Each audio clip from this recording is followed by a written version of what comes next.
Bom dia, gente. Esse trabalho foi feito por mim e pela Luísa Espadoto. Nós vamos começar falando um pouco sobre a vida de Anne Frank antes do Holocausto, já que vinha de uma família judaica e, para sobreviver, teve que ficar isolada com seus parentes e conhecidos em um anexo secreto na cidade de Amsterdã.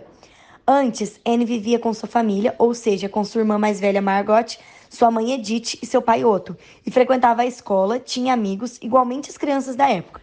E também tinha dilemas, o que fez começar a escrever em seu diário, que até chamava-o de Kitty, um apelido carinhoso, já que considerava como uma amiga. Depois de um mês escrevendo a situação da Holanda, que ficava cada vez mais complicada devido à tomada pela Alemanha nazista, sua família decide ir para um esconderijo, atrás do prédio onde seu pai trabalhava, sem previsão para sair. Essa situação pode ser comparada com o isolamento social que passamos devido à pandemia do Covid-19, que se instalou em todo o mundo, exigindo em nós uma medida de proteção, que seria ficar em casa, sem contato físico com o exterior. E a única forma de contato seria a tecnologia, um benefício dos dias atuais, em relação à época de Anne Frank, que só tinha mesmo seu diário como amigo. Nesse diário, ela comentou sobre muitas questões, inclusive quão difícil poderia ser a convivência com os membros do anexo, que poderia também fazer com que se sentisse com falta de privacidade, como também percebemos ao conversar com adolescentes nos dias atuais, como a entrevista que foi realizada para a disciplina Psicologia da Juventude. Alguns exemplos podem ser relacionados com a divisão de espaços em comum, nunca estando sozinha, como compartilhar sempre a mesa de estudo, que não a agradava, e muitas vezes ter que dividir o quarto com um membro mais velho, que não fazia parte da sua família e não entendia suas angústias. Outro ponto de convivência era a relação dela com a mãe, que ela sentia que a mãe não a apoiava, apoiava somente sua irmã. E até as outras pessoas da casa consideravam as opiniões dela como bobas e engraçadas. A única pessoa que ela mais se sentia segura e sentia que tinha apoio e atenção era o seu pai. Um dos outros pontos também era o constante medo que Anne Frank sentia, já que a situação do mundo era sempre pior. A guerra aumentava a cada dia e não havia esperança para o final. O que também podemos sentir durante a pandemia, uma falta de visão para a melhora do futuro.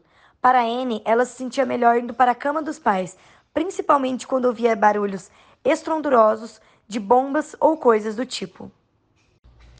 Além disso, podemos perceber o amadurecimento e a relação dela com os meninos, que antes as considerava como bobo e agora vinha com um interesse, um outro olhar, como Peter, que também era o jovem que ela teve que passar o tempo isolada no mesmo local e depois passou a ver ele com outros olhos. E até mesmo teve seu primeiro beijo com o garoto durante o período isolada, o que causou ainda mais preocupação em seu pai, já que é muito natural que isso aconteça, ainda mais quando ela tinha que morar com o Peter. Isso tudo ocorreu quando Anne ainda estava isolada, dos 13 aos 15 anos de idade. Cada dia haviam mais questões para serem lidadas e a jovem foi se sentindo mais melancólica e depressiva. Não haviam escapatórias para os seus pensamentos, cada emoção parecia se tornar mais intensa por conta da situação. E ela tentava de algumas maneiras esquecer o que ela estava vivendo, como com a leitura de vários livros, entre outras coisas.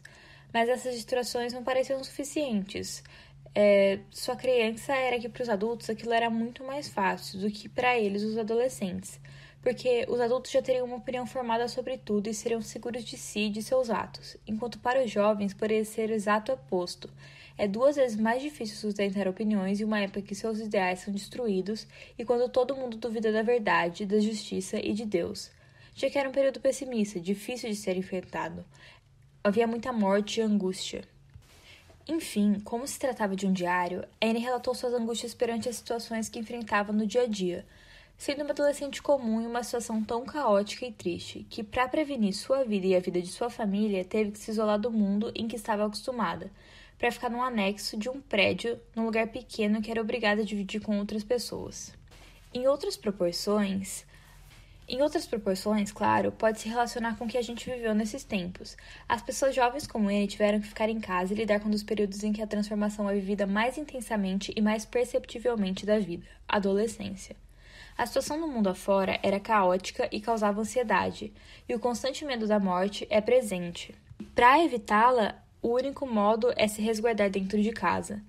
A gente não pode comparar as atrocidades que Anne Frank viveu durante um período como o Holocausto, mas podemos relacionar os pensamentos com os dela. As transformações no corpo, a privacidade rompida, lidar com a família, que muitas vezes a relação pode não ser tão boa, o desejo de viver e o contato com o mundo exterior perdido, e as outras diversas situações foi o que Anne, mas também todos os outros jovens viveram. Para encerrar, a gente vai concluir com o fim da vida de Anne Frank. Ela não escreve mais em seu diário após o anexo secreto ser descoberto ao fim de 1944.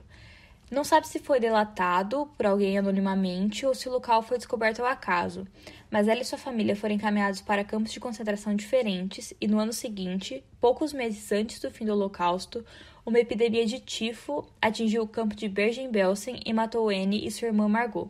Sobrevivente à guerra, Otto Frank teve a oportunidade de viver novamente e anos mais tarde realizou o desejo da filha de ser escritora e publicou seu diário, o que hoje se torna objeto de estudos e até mesmo um clássico da leitura. Obrigada.